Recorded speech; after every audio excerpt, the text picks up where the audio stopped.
Harry's bitter resentment to Charles' rejection to add his name on list of extra working members.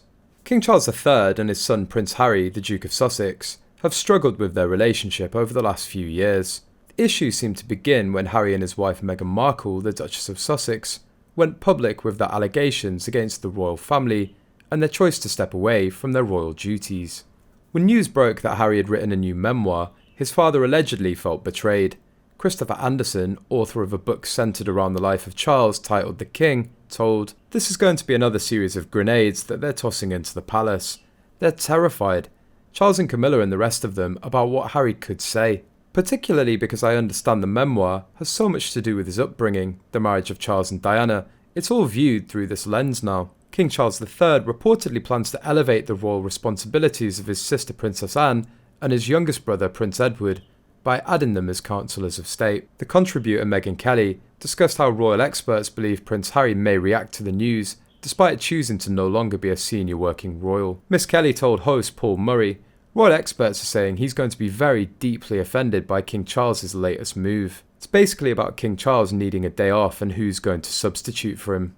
Typically, it would be the top 4 adults in the line of succession, which would be him, his 2 sons, and I think Princess Beatrice and one other person.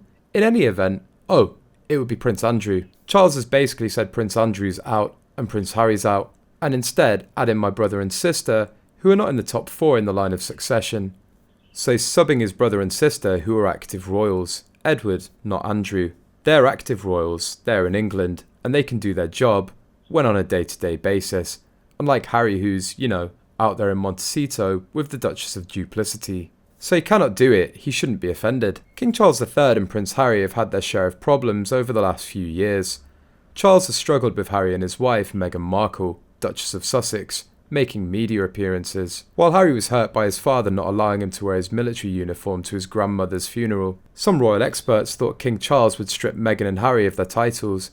Others claimed that the rift between them may be able to be repaired after all, even before the memoir hits shelves. While some may have assumed that the relationship between the father and son is damaged beyond repair, some experts think there is a chance. The editor, Richard Eden, claimed that Charles is open to mending his bond with Harry. Interestingly, I was told the king is keen to keep the door open. He's signalling that it's not all over. Particularly in the case of Harry, there is a way back. If he came back to Britain, for example, he could go back to being an active councillor of state, so it's still there for him. It's a way of not shutting him out. So it does suggest that the king thinks that things could change in the future. It's quite a diplomatic way of doing this and making the change without poking the bear that is his son and antagonising even further his brother. It's just saying let's expand the role and do it a little bit differently.